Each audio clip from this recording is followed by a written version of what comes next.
involved in the creative process, all of us. You don't have to be a designer or an artist to be a creative in the creative process. However, in design, the creative process usually has a product. And so the conflict before I came to Chicago, came here, was I'm a process person. And so, in my mind. And when I came to Pratt, I started working with people. And I think the creative process is an interesting process because we're involved in it every day. Now, how does this fit into my life? When I came here in 1978, literally to the Jung Institute, I started being involved in some of the classes. And I also started reading Jung.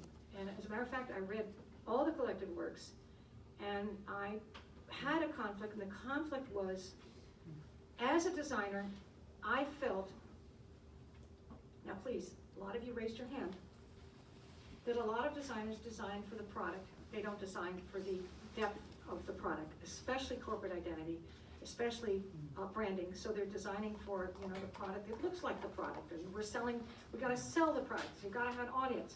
And it was just so against my being. And what happened is, I decided to work this out in my thesis. And so I started exploring archetypal imagery in corporate identity.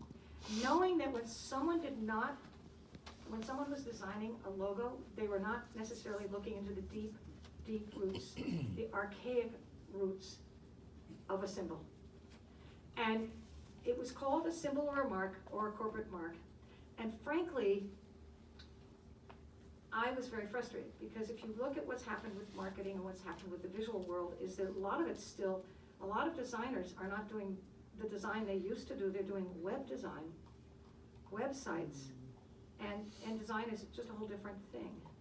So anyway, what also happened in my involvement here, and I call it a journey, is that I didn't want to just do any thesis. I'm a masochist. So what I did was I literally wrote a tome, T-O-M-E. And it's like this, okay? It's almost 200 pages, and I got involved in the Institute here in such a way that the librarian, who was Doris Albrecht, would give me one or two of the collected works every time I came back, and so until I read all the collected works. And also, I started doing things like, well, reading, ooh, did that just get louder all of a sudden? Is it bad? I had a few mentors that I followed. One was Marion Woodman, and I had read Marion Woodman's book, Addiction to Perfection, and it was really right up my alley, because not only the feminine side, but we are addicted to perfection, literally. And she was a Shakespearean and poet, amazing human being who spoke to so many people.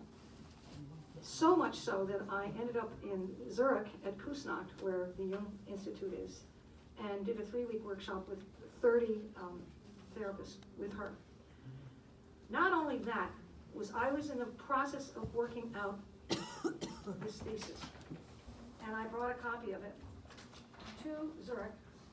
I had Marion read it, plus a couple people that were there read it, and my conflict was literally like what to do about this situation in my head. That's the reason I have not dealt with it on speaking for 40 years.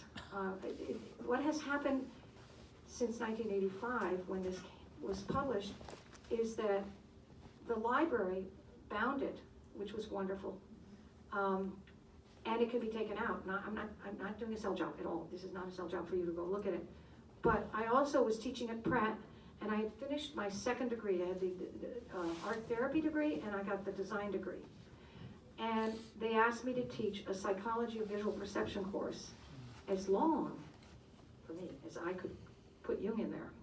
So one of the topics was symbolism. And when I talk about symbols, I go right to the archetypal base. I have my students come here to the library and to Eris. So I thank Lorna and Heidi thank Ami and Kako and Allison. And Allison has helped me. Oh, how'd that get up? That wasn't supposed to be on. Did I do something? No. Pretend you didn't see that. It doesn't matter. And so what I did was I had my students, this is the tip of the iceberg, I had them take a logo, a corporation, and they had to look at it 3 ways. 1, through the company itself. 2, through Rudolf Arnheim. Anybody know Rudolf Arnheim, who he is? That is the book I use for visual perception. And frankly, it's very, very helpful for all of us. And so they take the Arnheim, look at through it as through visual perception, then they look at it through the company, and they have to explore the company, find the creative process, who designed the logo, maybe have an interview if that person hasn't died yet, because some of these are old logos. And then they had to literally look at it through archetypal eyes, okay? Creative process. Did they know what archetypes were? No. And frankly, my idea was that when people are designing, for the most part, they're designing a sign. And when they design a sign, the sign is basically about what the company's about, what the product's about. I understand that part. But the consciousness is not there for the depth. So anyway, I've been doing that. They've been coming here for 35 years. And so I feel very touched that the doors have been open for me, and I appreciate it. Now, part of my journey, I just want to explain, because I'm trying to watch time, is that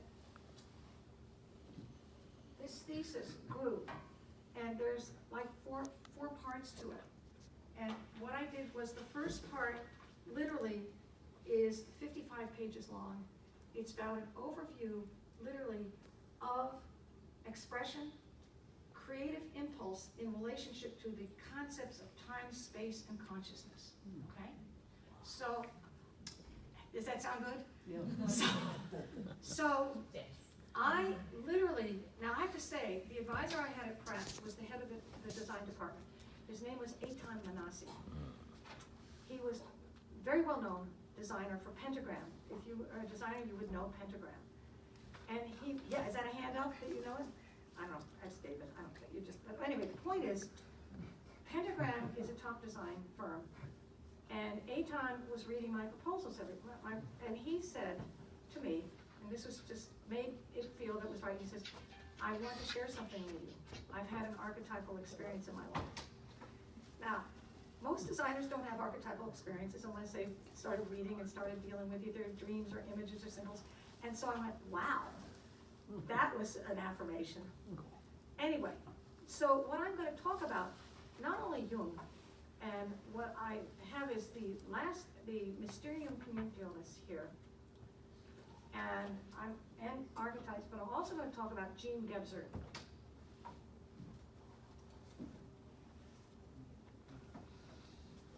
Anybody know Jean Gebser? A couple of you, okay. All right. Part of Jungian thinking is synchronicity. And part of synchronicity is things happen that you don't expect. It's just amazingly awesome. While I was reading the Jung collected works, this book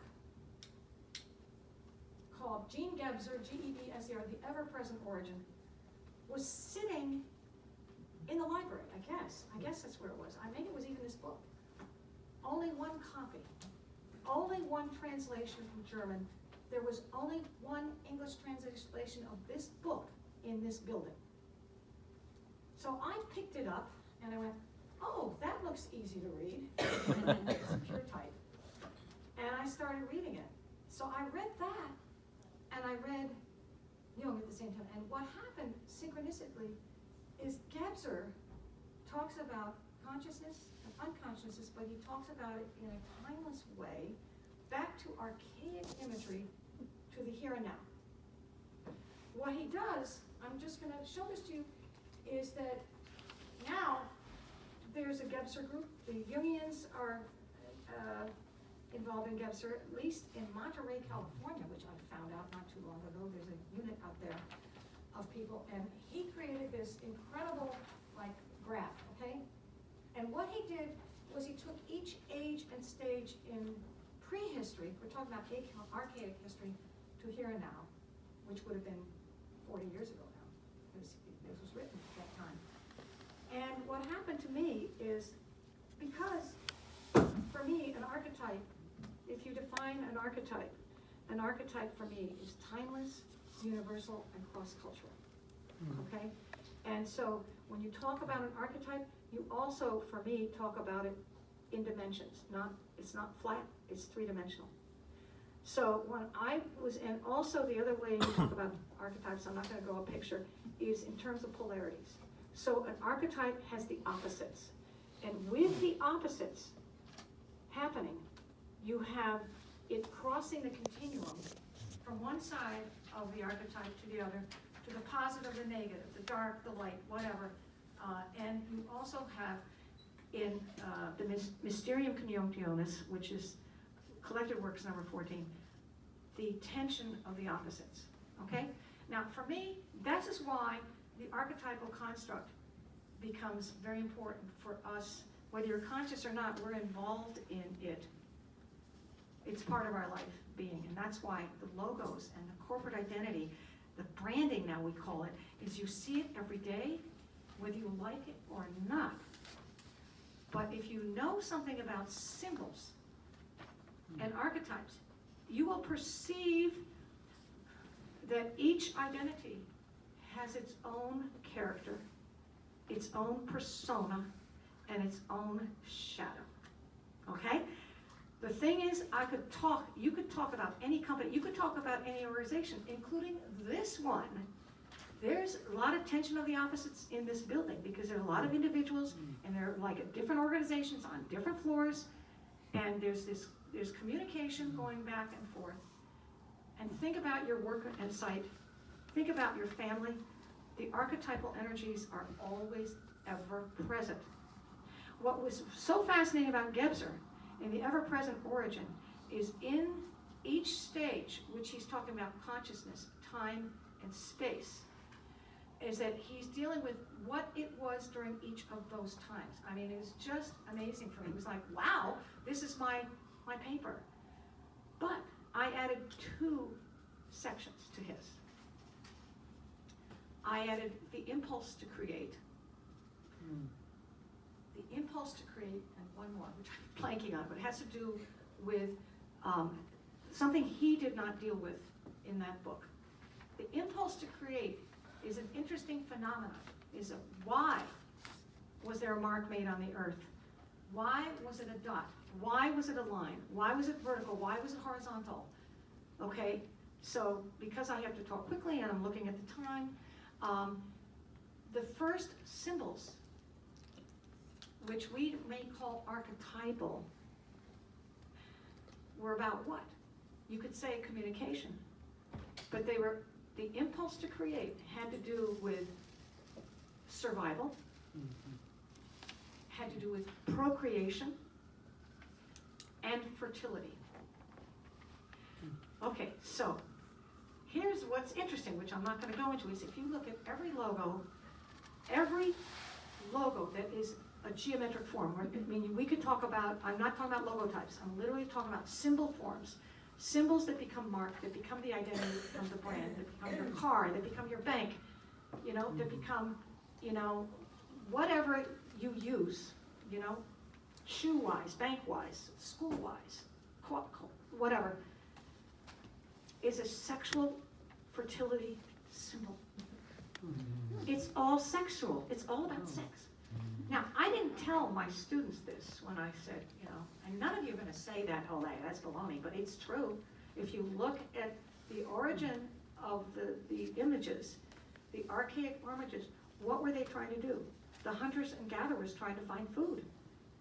They were trying to find a place to put their village, you know?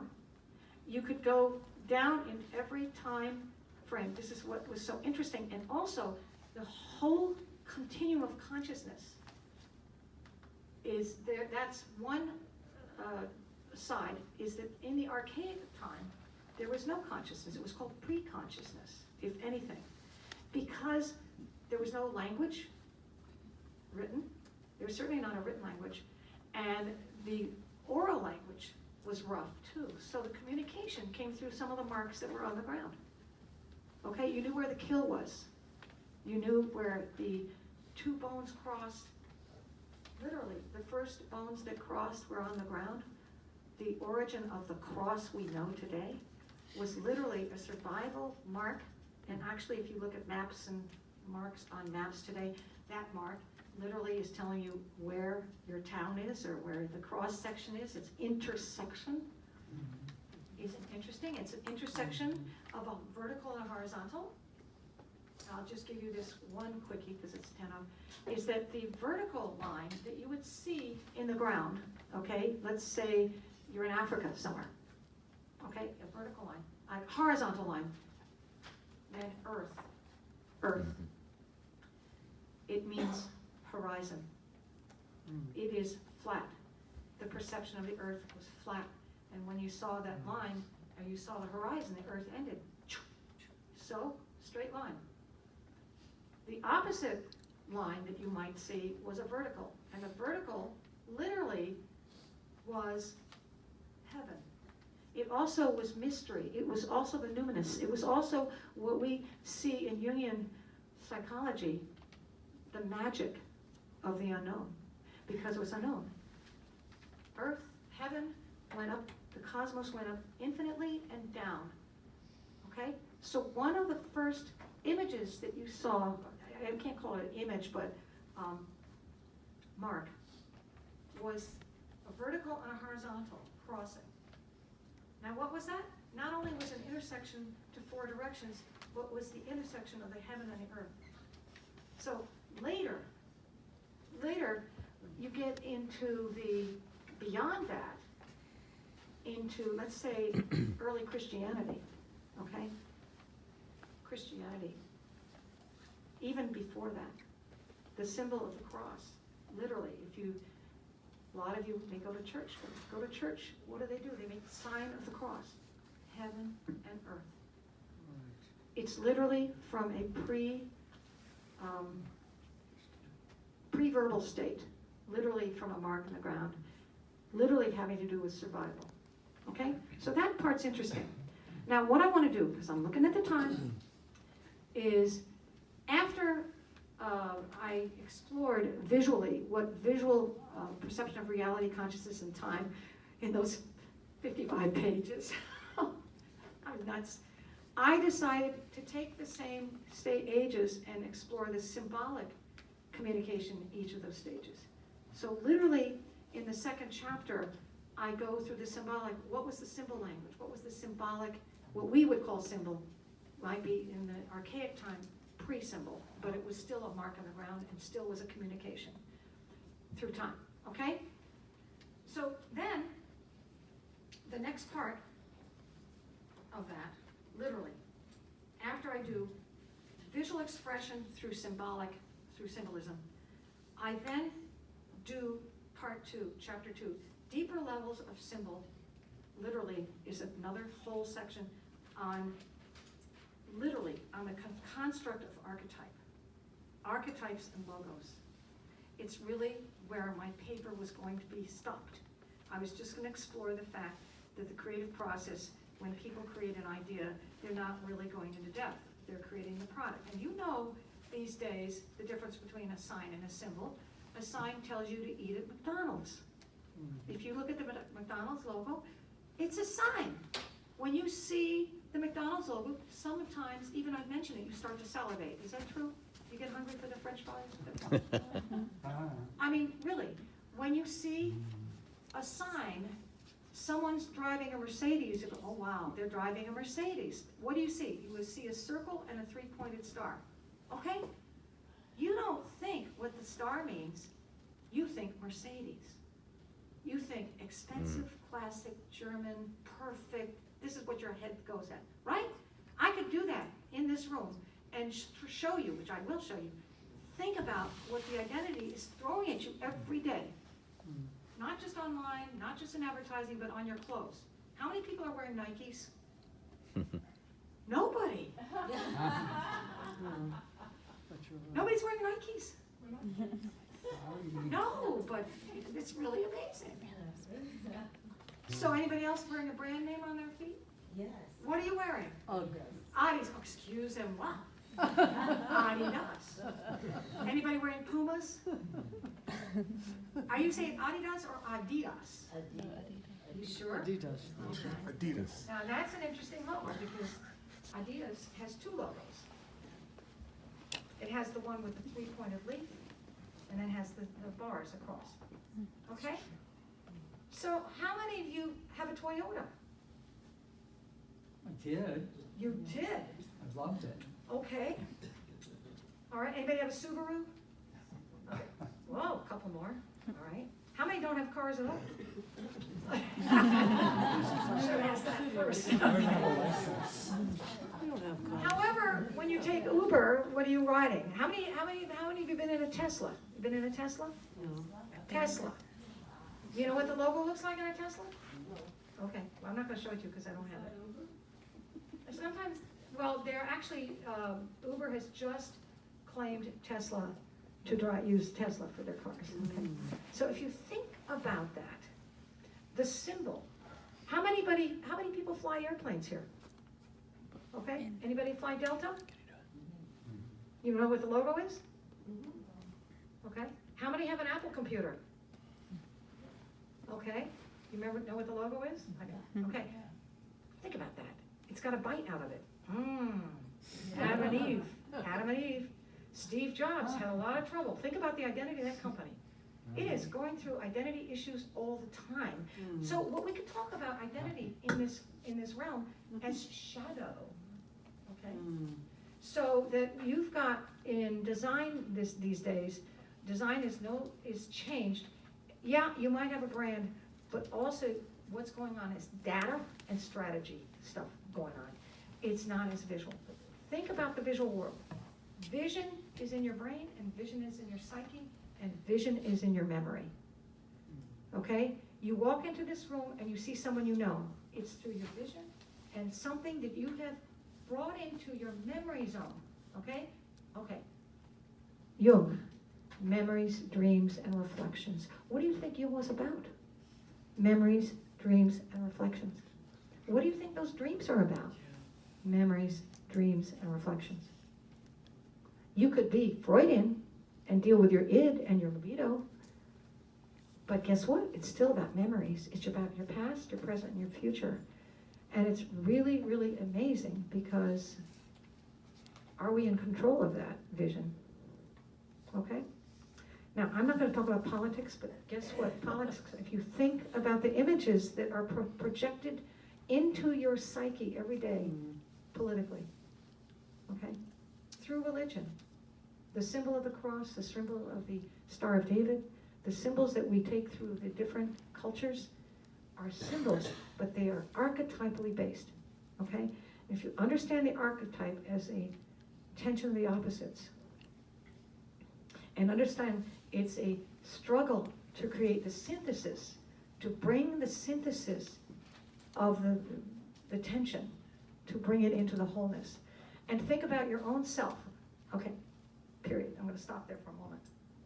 Okay, part 3 literally is called Archetypal Construct and Universal Context. So what happened is I stopped dealing with just the logos because I realized archetypally that we are involved cross-culturally.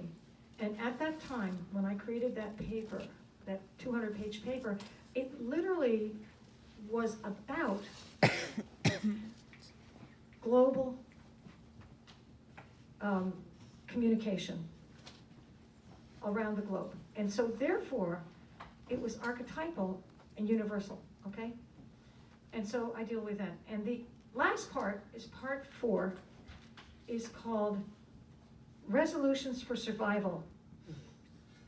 And in that, in that part, I deal with the creative impulse and my concern about the creative impulse in the world and my creative world, my interest in what's been developed in urban development and how impersonal things have gotten and how we're still numbers and objects and how we are very lucky. I've been reflecting on this for months now. How I'm going to say this is that we are lucky to have this building. We are lucky to have this building for us in here. This building is a jewel. There was a time when this building was up for sale, and I remember that. I mean, I've been involved here for a while, and I went, please, don't do that. This is a jewel. Don't sell the jewel. They didn't sell it. All right, so there's a lot more I want to say, but I want to show you some images. I think that would be good. And I'm going to give you a couple of quotes here. First of all, the quote that's on the handout, and it's Jungian. I'm just going to read it to you. It's Jung, literally. Okay? From Collected Works, number 5. Okay? For the archetypes are the forms or riverbeds along which the current of psychic life has always flowed.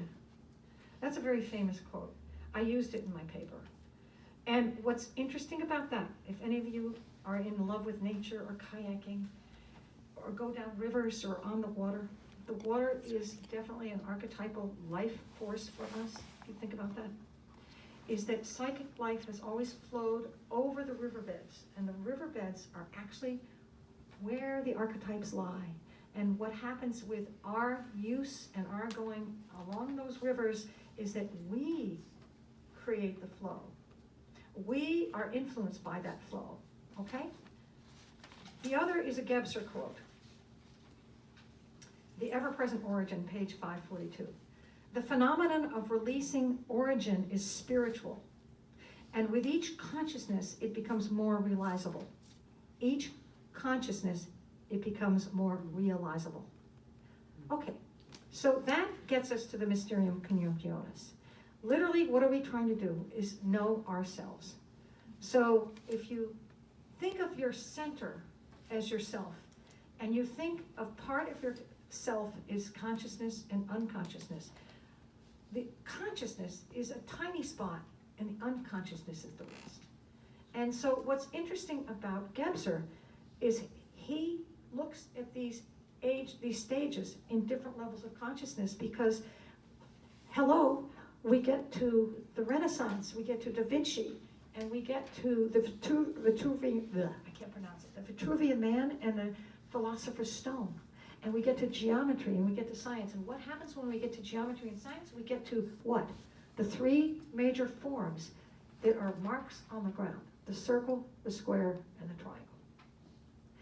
The circle and the square and the triangle are in many cultures, okay? They are also the basis of the logos and the symbols that we see every day. If you think about logos, circles, squares, and triangles, this is literally what we're dealing with daily, okay? Because they are reduced to the simplest form. Everything's reducible to either a kind of a circle, a kind of a square, a kind of a triangle. Think about it, okay? Adidas, okay? Think about Delta Airlines. Think about Target, okay? Target is on target. They have really done really well, okay? If you think about it, it is fascinating. If you start to go, I'm wearing these shoes, or I'm driving in this car, you don't have to go back to the archaic prehistory stage, but to know that they're around forever, and it's fascinating, okay? Now, what am I going to do? I'm going to show you a few things here. I'm not going to tell you what they're about, but I want you to see, and I will tell you about some of it, not all of it, okay? This is the image on the program, okay? It's a circle, a square, and a triangle. It is also known the squared circle, an alchemical symbol from the 17th century, illustrating the interplay of the 4 elements of matter, symbolizing the Philosopher's Stone. Okay? Now, today, this could be a beautiful logo for some company, okay? It could be a beautiful logo, and you'll notice that that kind of happens sometimes.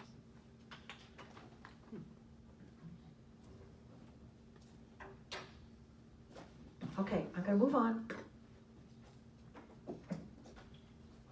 Gusty, can I ask him? I mean, no. There are two Is it a good question or a bad question, You have Steve? you have two circles there. Could you explain the difference between Hold on. Oh, the yes. one that's circled and the Well, one that's actually, surrounded? I can do that, but it goes back, hold on, sorry, this one. Right. It goes back to the Philosopher's Stone, and we will see that a little later, okay? And I will say, when you see the Philosopher's Stone, you see the drawing. The person who's drawing the imagery of the circle, the square, and the triangle draws the outer circle first. The outer circle is the container, and then what happens is the triangle, the other forms start to contain the others, okay? So it becomes it's called the universal symbol, a symbol of the universe. It's actually what it's called as well. So it contains all those forms. Thank you. All right? All right. That was a good question, that worked. Okay. All right, so I got a couple versions of the circle, square, and triangle that we're seeing. Does anybody know this person, John Hipsley? Anybody know him? Okay, so I thought he was an artist. Turns out he's part of an organization called the Sophia Society, and they are out west in California, San Jose. And it's interesting because he's dealing with archetypal imagery, and he's talking about it in terms of more like symbolism through alchemy and that type of thing, not because of the drawing, although I really liked it because it was just brief, okay? Okay, this is Japanese, okay? And again, very old.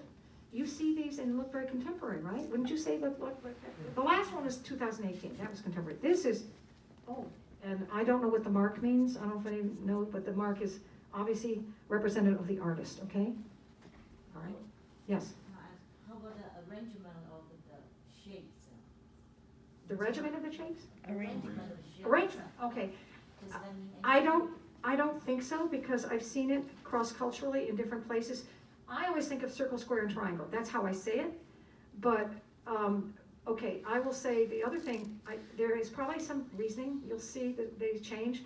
But these are the three basic forms, but also, they're also the primary colors. We will see the red, the blue, and the yellow is how I do it. The primary colors are all the colors that reduce to its simplest reduction. You cannot mix a primary color. It's not a mix, okay? But what you can do is make secondaries, tertiaries, and everything out of them, you know, and it becomes the second level and the third level of color. So, hello, I'm not gonna deal with that archetypally, but it gets pretty deep when two colors match because it's a marriage. It's literally about sex, I told you. Told you, it's an interaction, and sex doesn't mean sex. It can be a relationship, okay? There's a relationship when two shapes become part of another shape. They relate to each other. So look at this one. You've probably seen this one. This is Buddhist, okay? But it also has a Japanese artist. It's famous, Sengai. He's very famous, okay? All right? Again, it's all back to the squaring of the circle, okay? Okay, I just took the geometric forms, put them together. Okay, now, here's the beginning. I'm gonna do circles right now. I'm gonna also read from my thesis, okay? I'm only gonna read, I'm not certainly not gonna read a lot. There was a very famous Native American chief named Black Elk. Does that ring a bell? Okay. So there was a book that he wrote called Black Elk Speaks, okay? So I'm going to show this to you, my paper. The type comes out as a semicircle. It's all about circle. This is written by him. Everything the power of the world does is done in a circle. The sky is round, and I've heard the earth is round, like a ball. And so are all the stars. The wind in its greatest power whirls. Birds make their nests in circles, for theirs is the same religion as ours.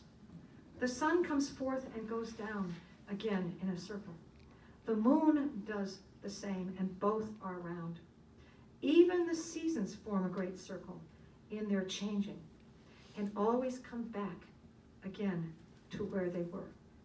That's the ever-present origin, okay? The life of a man is a circle from childhood to childhood. And so it is in everything where power moves. Hello? Power moves. Our teepees were round, like the nests of birds, and these were always set in a circle. The nations hoop, a nest of many nests, where the Great Spirit meant for us to hatch our children. Now that was written, a couple hundred years ago. And the thing is that it's amazing, all right? So now I'm gonna just show you that you do not have to, unless you wanna do a cheer, like you're so proud you understand what this logo is. This is, you don't have to make it interactive unless you're one of those designers that likes to interact, or artists, or one of those therapists that like to have a dialogue, We wanna hear from you. Okay. Okay, ready? Ready? Are you ready? Mm-hmm. These are all logos with circles.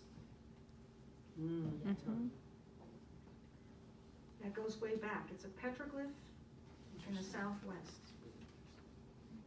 It's literally a ritual for the passage into adolescence and growing up. Okay, I'm not going to give you any more about that. I doubt anybody at Target knows that. Okay.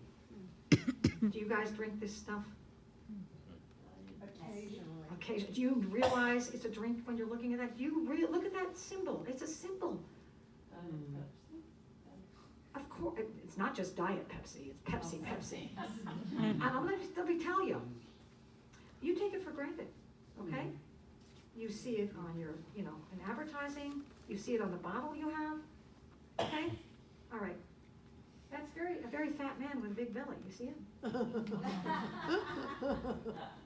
That's a pictographic. But if you look at it as a yin-yang, the curve replicates a sigmoid, which is the curve in the middle of a yin-yang. You could really, and you could also talk about the color. We say, yeah, okay, red, white, and blue. We've got Republicans and Democrats drinking Pepsi. Okay, good. But that's not what I'm looking at. I'm looking at the fact that it's a circle. Okay? Okay. Now, these have become universal, well-known symbols. Okay? That's a bite out of an apple. But a BYTE is also a computer term, a byte. Yes. Okay? Think about that. Yeah.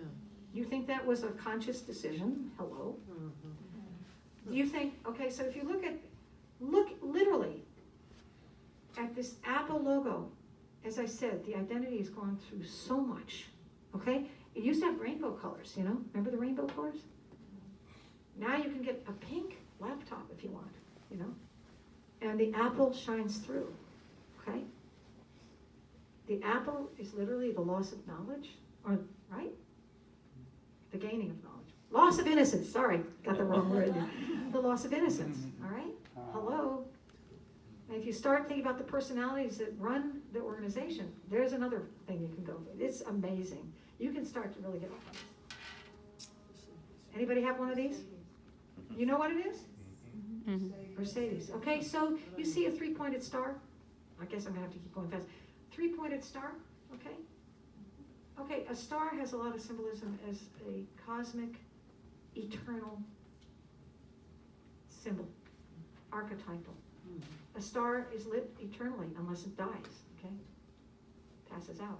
If you look at the 3 points though, if you read about Mercedes, the three stars, the three sides of the points have to do with the fact that they make cars, boats, and airplanes, land, earth, and sea. See, that's their sign.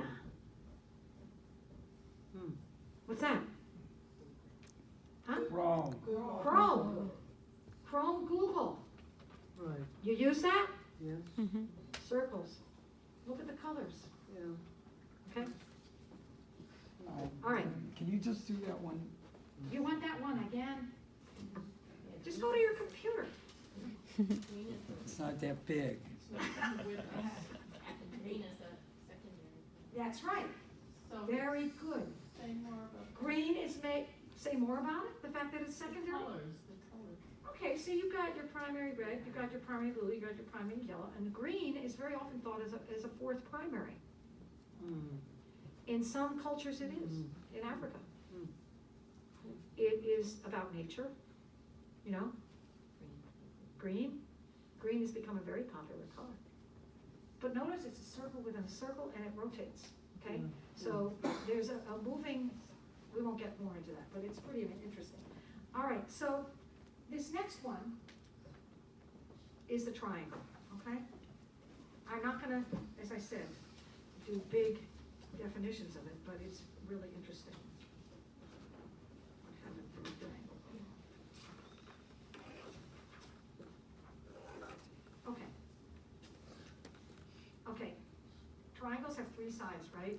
Okay, if you look at the symbol of what threeness means, there's so much going on in beginning, middle, end, the Trinity, Father, Mother, Child, all these things that we just, you know, think about.